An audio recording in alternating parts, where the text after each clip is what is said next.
Hey guys, this is the Imagining here today to do my review of One Piece, my chapter 754. So with that being said, let's get on with the review. Alright, so the very first thing I liked about the chapter, I have to say, was Kanjuro. I mean, him making his very first appearance for the first time, that I really enjoyed. He looks pretty cool.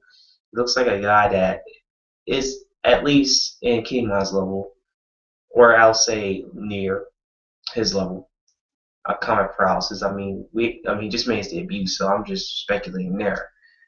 Also, he had his ability too that I really enjoyed, where he was like drawing this bird on the wall, and he made it come to life. So that's his magic trick.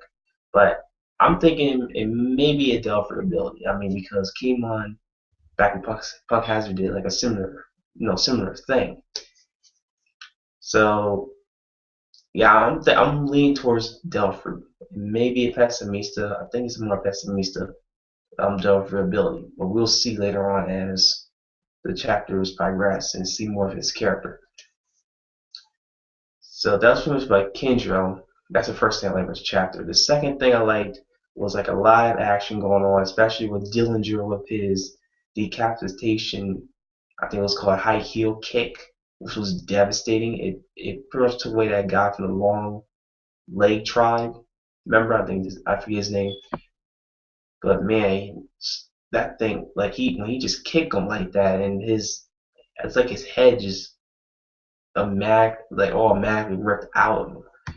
I mean, Dillinger is one dangerous guy. I thought at first he was the weakest member of the Don Quixote family faction, but apparently no, he's pretty deadly. I mean, from what we saw in this chapter was insane when it came to Dillinger's ability, or I say his kick, maybe stronger than Sanji's.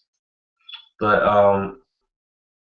yeah, a lot of action going on, and we will see that the remaining participants that compete in the Coliseum are going to face off some of the members of the Don Quixote family, like Baby Five, and I think it was Dillinger, and that big dude, that really big dude with the big arms and like the little shades. The one I was with, I was Single Pink, and he's gonna be pretty much battling too against one of the Coliseum participants.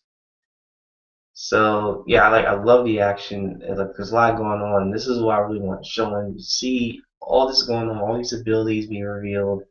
You know how strong these characters are individually, and pretty much figuring out where their strength is when it comes to like where their strength lies within the story. So that's what I really enjoyed the most. And finally, the third thing I really enjoyed, this was like the best part I liked about the chapter, was Zoro using his 1,080-pound Kangen technique. I mean, that was phenomenal. I mean, Zoro, as I had to say, just beastly. I mean, our expectations about him hasn't reduced. It's still the same, and I was expecting a very awesome feat with him, which this is what we got in the chapter, and him just easily doing that and cutting off Becca's ginormous statue body almost in half. I mean that right there shows that Zoro. It pretty much finally gives us of how strong really Zoro has gotten during the 2 years, and the most impressive thus far in the time when it comes to the Monster Trio.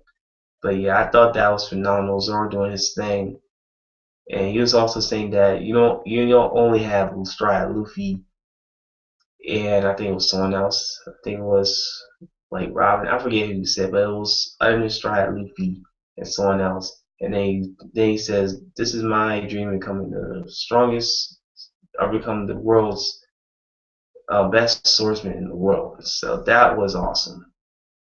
So yeah, that's pretty much it about my likes. My dislike, I never really disliked anything about this chapter. I thought everything was nice.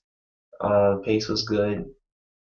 And yeah, I could say the Sabo and Fujitora, but I'm not really going to put it as a dislike in my point of view because that was because a whole lot, as I said before, a whole lot's going on, and Oda can't be like can't fit all that in one chapter basically.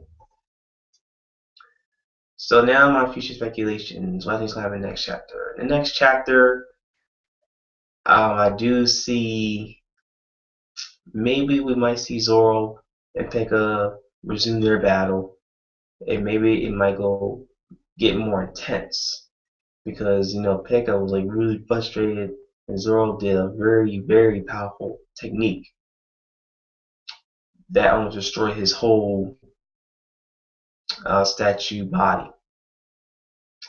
So again, it was the same crazy. But yeah, I think it's going to resume to their fight, and then we might shift off to maybe Sabo and Fujitora's battle. See how that battle's progressing, and then we will get more about Kinemon and Kanjuro's whereabouts, like where they're going to go and what they're going to be doing. As for Luffy, though, I don't think they're going to be focused on Luffy. Maybe Luffy's group because they're like the main group, and their initial goal right now is to get to the Royal Palace in order to face Doflamingo and take his head. So I think that's gonna take a while, for them to do that. But it probably won't. It'll probably take like a couple chapters for them to get to the Royal Palace. But next week's chapter, I don't think it's gonna be focused on them. It's gonna focus on the three that I just mentioned, and we might see a little action too, with Baby Five and some of the participants that competed in the Coliseum. And then we see, and I think Robin and Rebecca will meet up with Luffy. I think that won't be until the chapter after the next chapter. Alright, so guys, that is my review for today. This is the Imaginator. If you guys enjoyed, if you guys did enjoy this or like this review, give it a thumbs up. Comment down below your speculations of what you think is going to happen in the next chapter of One Piece. And as always, guys, subscribe to my channel for more manga chapter reviews and discussions and many more. And as always, this is the Imaginator. Hopefully, you guys have a great day. Peace. Before I go, Zoro is the man. Gotta love him. Can't wait to see him go so well.